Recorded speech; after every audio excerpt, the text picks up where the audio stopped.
ان کا مذہب کے بارے میں جو رویہ ہے، تو مغربی فکر و فلسفہ میں عقلیت پسندی کا اصل حریف مذہب ہے، کیونکہ ان کے نزدیک مذہب ایک غیر عقلی نظام ہے۔ تو اس لیے چونکہ عقلیت پسند مفکرین غیر عقلی تصورات کے خلاف ہیں اور ان کے نزدیک مذہب غیر عقلی تصور ہے، اس لیے عقلیت پسند مفکرین کا سب سے بڑا حریف مذہب ہے۔ چنانچہ جو انسائکلوپیڈیا برٹانیکا میں لکھا ہے کہ آزاد خیالی کے بڑھتے رجحانات اور سائنسی نظریات کی پسندیدگی سے عقلیت پسند عہد میں مذہب اپنا انوکھا پن کھو چکا ہے اور مذہب کے ساتھ بہت سے اختلافات ابھرے ہیں۔ تو یعنی مذہب کے ساتھ اس عقلیت پسندی کے بہت سے اختلافات گزرے، تو مذہب نے اپنا وہ مقام کھو دیا، has lost its novelty، کہ مذہب کا جو ایک مقام تھا وہ عقلیت پسندی کے آنے کے بعد ختم ہو چکا ہے۔ تو یوں عقلیت پسند مفکرین یا عقلیت پسند فلسفے کا اصل ٹارگٹ کیا ہے؟ وہ مذہب ہے۔ تو یہ بات دوسرے نمبر پر ہمیں سمجھنی چاہیے۔ اب تیسرے نمبر پر ہم ذرا اس پر بحث کرتے ہیں کہ عقلیت پسندی کے اثرات اور نتائج کیا نکلے۔ تو عقلیت پسند فلسفے کا اثر یہ ہوا کہ ہر اس چیز کا انکار سامنے آئے جو عقل سے بالاتر ہو یا جس کا ادراک عقل سے ممکن نہ ہو۔ لہٰذا مابعد الطبیعیات کا انکار سامنے آیا، یعنی جو اس کائنات سے اوپر جو چیزیں خدا وغیرہ۔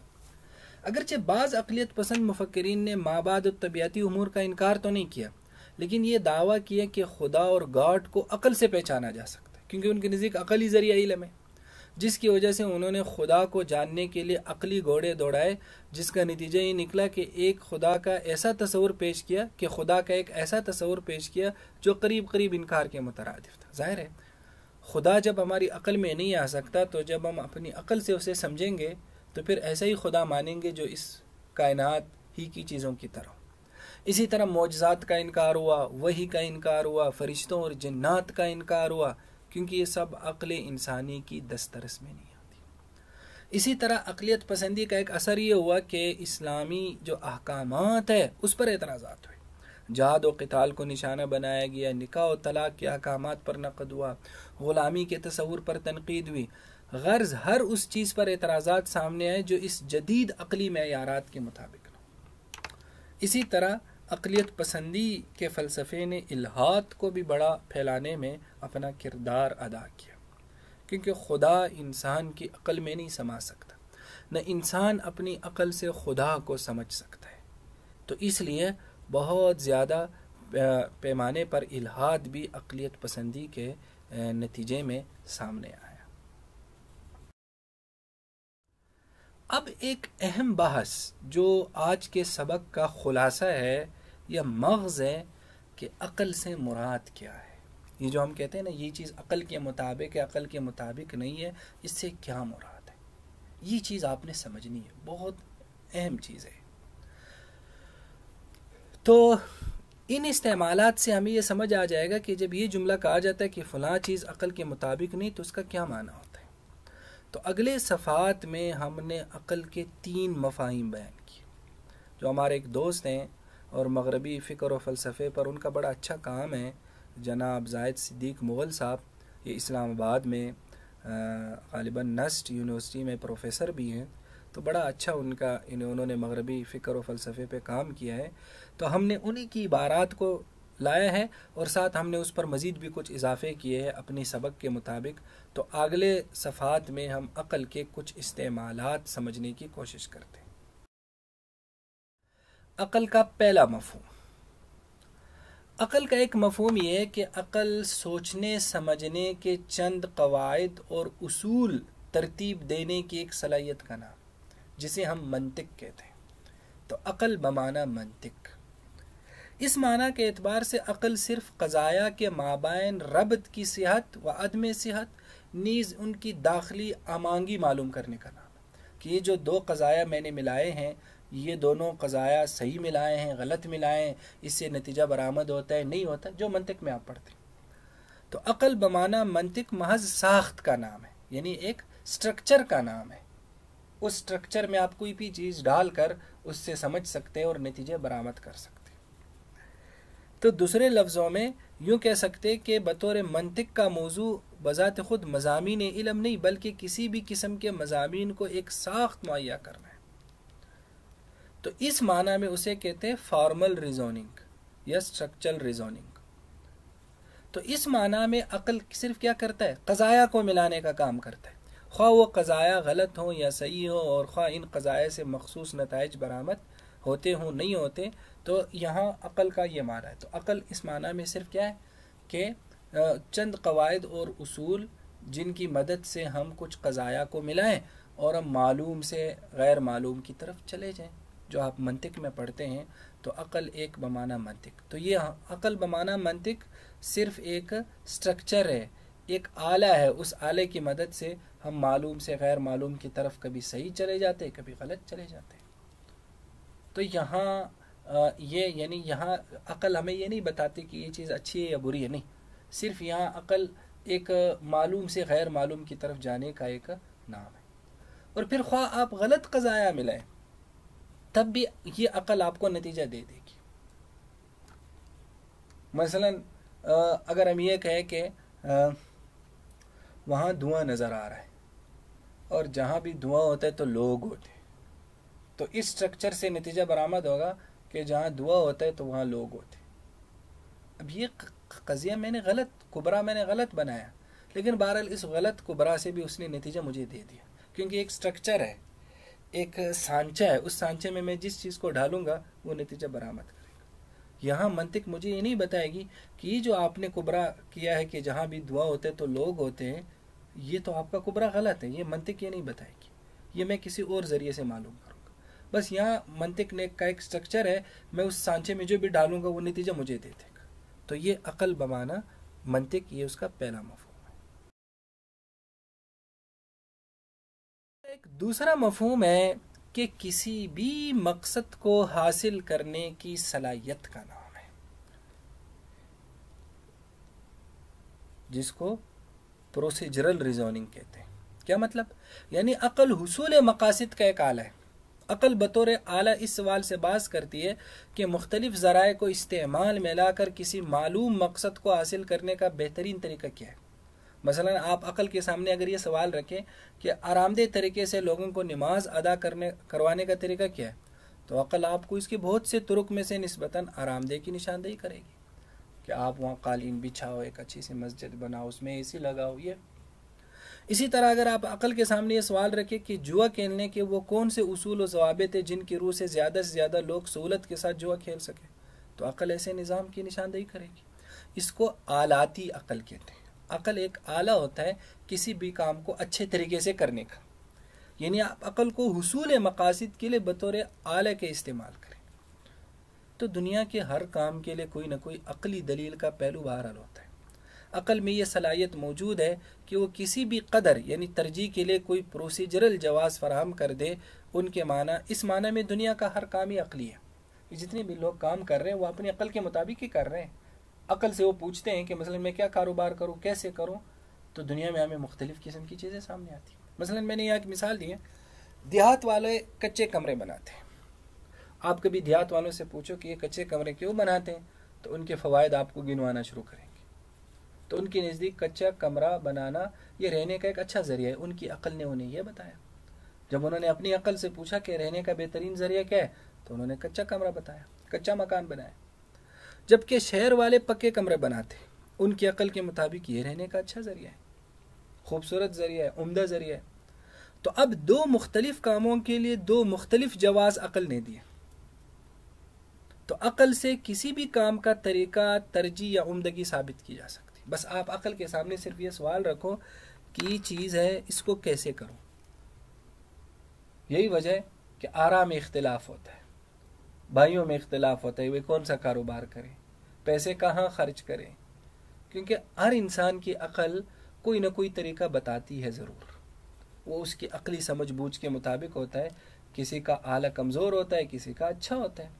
جیسے مثلا انسانوں میں فرق ہے، کسی انسان کا ہاتھ بڑا مضبوط ہوتا ہے، وہ ایک ہاتھ سے 5 کلو وزن بھی اٹھا سکتا ہے۔ کسی کا ہاتھ کمزور ہوتا ہے، وہ ایک ہاتھ سے 2 کلو بھی نہیں اٹھا سکتا۔ تو جس طرح ہمارے باقی آلات میں، انسان کے آلات میں فرق ہوتا ہے کام کرنے کے اعتبار سے، تو اسی طرح انسانوں کی عقل میں بھی آلات کے اعتبار سے فرق ہوتا ہے۔ تو کسی انسان کی عقل بڑا اچھا آلہ ہوتا ہے، وہ بڑے اچھے تصورات اس کو دیتا ہے، وہ اس کے مقاصد کے حصول کا بڑا اچھا ذریعہ بتاتا ہے۔ مثلا اس دنیا میں ہر انسان روزی کماتا ہے، رزق، پیسے کماتا ہے، لیکن ہر انسان کی عقل نے اس کے پیسے کمانے کا اس کو الگ طریقہ بتایا۔ کسی کو کہا ہے کہ آپ ٹرک چلاؤ تو اسے بڑے اچھے پیسے مل سکتے، کسی کو کہا آپ دکان ڈالو تو اس میں بڑے اچھے پیسے مل سکتے، کسی کو کہا آپ جاب اختیار کرو اس میں بڑے اچھے پیسے مل سکتے، کسی کو کہا آپ محنت مزدوری کرو اس میں بڑے اچھے پیسے مل سکتے، کسی کو کہا آپ چوری کرو اس میں بڑے اچھے طریقے میں پیسے مل سکتے۔ تو یہ کیا ہے؟ اب مقصد ایک ہے پیسے کمانا، لیکن ہر انسان کی عقل نے اسے الگ طریقہ بتایا۔ تو اب ٹرک چلانے والے کے نزدیک ٹرک چلانا ہی روزی کمانے کا ایک بہترین ذریعہ ہے، کیونکہ اس کی عقل نے اسے یہ بتایا۔ دکان چلانے والے، دکان ڈالنے والے کے نزدیک دکان ڈالنا ہی ایک بہترین ذریعہ ہے۔ تو عقل کا یہ جو مفہوم ہے، یہ اس کا خلاصہ کیا نکلا کہ وہ مجھے مقصد کے حصول کا ذریعہ بتاتا ہے، مقصد نہیں بتاتا، مقصد کے حصول کا ذریعہ بتاتا ہے۔ مقصد میں سامنے رکھتا ہوں، جواب عقل دیتی ہے۔ تو اس میں ہر انسان کی عقل پھر مختلف ہوتی ہے۔ ایک دوسرا مفہوم عقل کا یہ ہے۔ اب آتے ہیں عقل کے تیسرے مفہوم کی طرف جو بنیادی ہے کہ مجھے کیا کرنا چاہیے۔ کیا مطلب؟ یعنی عقل سے یہ سوال پوچھو کہ میں سچ بولوں یا جھوٹ، مجھے انسانی جان بچانی چاہیے یا قتل کرنی چاہیے، نماز ادا کرنا چاہیے، جوا کھیلنا چاہیے، بدکاری کرنا درست فعل ہے یا پاک باز رہنا۔ تو عقل سے یہ سوال کرنا یہ قدر سے متعلق سوال ہے کہ میں کیا مقصد اختیار کروں۔ تو اب عقل کسی بھی مقصد کے حصول کا طریقہ نہیں پوچھا جا رہا، بلکہ عین مقاصد اور ان کی ترتیب کے تعین کا سوال پوچھا جا رہا ہے کہ اب نماز کا وقت ہے، میں نماز پڑھوں یا میں سو جاؤں، میں کون سا مقصد اختیار کروں۔ تو عقل کو جب اس سوال کے لیے استعمال کیا جاتا ہے تو اسے سبسٹینٹیو ریزوننگ، یعنی سبسٹینس، وہ کیا؟ وہ مضمون، جو بنیادی جوہر ہے، جو مقصد ہے، عقل وہ بتاتی ہے۔ تو یہ دراصل اس معنی میں جو عقل ہوتا ہے نا، وہ ایک پیمانہ ہوتا ہے، ایک عقلی معیار کے معنی میں ہوتا ہے۔ اور عقلی معیارات کیسے بنتے ہیں؟ انسان کی ذہنی، تعلیمی، معاشرتی ماحول سے بنتے ہیں۔ ہر انسان کے عقلی معیارات الگ ہوتے ہیں۔ مثلا ایک مذہبی آدمی کے عقلی معیار کے مطابق شراب پینا غیر عقلی کام ہے۔ کیوں؟ کیونکہ خدا نے منع کیا ہے، اور خدا کا حکم ماننا مجھ پر فرض ہے، تو فرض کو پورا نہ کرنا ایک بیوقوفی ہے۔ لیکن ایک ملحد کے نزدیک شراب پینا عقلی کام ہے، کیونکہ انسان خواہش پورا کرنے میں آزاد ہے، لہذا ممکن ہے کہ ایک مغربی آدمی کے عقلی معیارات کے مطابق معجزات عقل کے خلاف ہوں، لیکن ایک مذہبی آدمی کے عقلی معیارات کے مطابق معجزات عقل کے مطابق ہوں۔ تو اس معنی میں عقل کس معنی میں ہے؟ عقلی معیار کے معنی میں۔ اور عقلی معیار ہر انسان کا جو ہے نا وہ مختلف ہوتا ہے، الگ ہوتا ہے۔ اور عقلی معیار بنتا ہے انسان کی پوری زندگی کے تجربات سے، تعلیم سے، اس کے یعنی اس سے الگ الگ بنتا ہے۔ یہی وجہ ہے کہ ایک آدمی اگر اس کے اچھے ماحول میں پرورش ہوئی تو اس کے نزدیک چوری کرنا غیر عقلی کام ہے۔ اس کا عقلی معیار یہ بنا ہے کہ کسی انسان نے جو محنت سے پیسہ کمایا ہے، میرا اس میں کیا حق ہے کہ میں اس سے لے لوں۔ لیکن ایک آدمی جس کے برے ماحول میں پرورش ہوئی تو اس کا عقلی معیار اسے بتاتا ہے کہ چوری کرنا میرا حق ہے۔ یہ کروڑوں روپے لیے جا پھر رہا ہے بینکوں میں اور میرے پاس صبح و شام کا نہیں ہے، تو میں اسی سے لوں گا۔ اب یہاں عقلی معیار مختلف ہوتا ہے۔ تو عقل کا یہ تیسرا مفہوم ہے جو عقلی معیار میں ہے، عقلی پیمانے کے معنی میں۔ تو یہ عقلی پیمانہ مجھے پھر مقاصد بتاتا ہے کہ میں کون سا مقصد اختیار کروں، میں دیانتدار بن جاؤں یا بے ایمان بن جاؤں۔ یہ نہیں کہ میں دیانتدار کیسے بن جاؤں، نہیں، یہاں وہ مقصد مجھے میرا عقلی معیار بتاتا ہے۔ تو عقلیت پسندی کا جو فلسفہ ہے نا، اس میں عقل سے مراد تیسرا مفہوم لیا جاتا ہے. یعنی عقلیت پسند مفکرین نے جدید فلسفوں کی مدد سے جو عقلی معیارات طے کیے ہیں، ان کے نزدیک دنیا میں خیر و شر کو انہی معیارات پر پرکھنے کا نام عقلیت پسندی ہے، اور ان معیارات سے ہٹ کر جو بھی نظریہ، اصول یا فکر ہوگی وہ ان کے نزدیک غیر عقلی ہے. حالانکہ اس دنیا میں عقلی معیار ہر انسان کو طے کرنے کا اختیار ہے. اگر عقلیت پسندوں کے نزدیک ان کے عقلی معیارات حجت ہیں تو مذہب پسندوں کے نزدیک اپنے عقلی معیارات حجت ہیں. ایک عقلیت پسند کے نزدیک اگر آزاد زندگی اور اس کے عقلی معیارات کے مطابق ہونے کی وجہ سے عقل کے مطابق ہے، تو ایک مذہب پسند کے نزدیک خدائی احکامات پر چلنا اس کے عقلی معیارات کے مطابق ہونے کی وجہ سے عقل کے مطابق.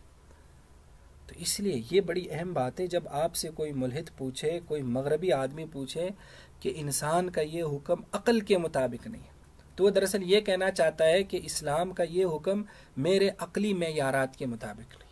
تو آپ اس سے پوچھو کہ آپ کے عقلی معیارات ہیں کون کون سے؟ آپ نے اپنی عقلی معیارات کس حوالے سے بنائے؟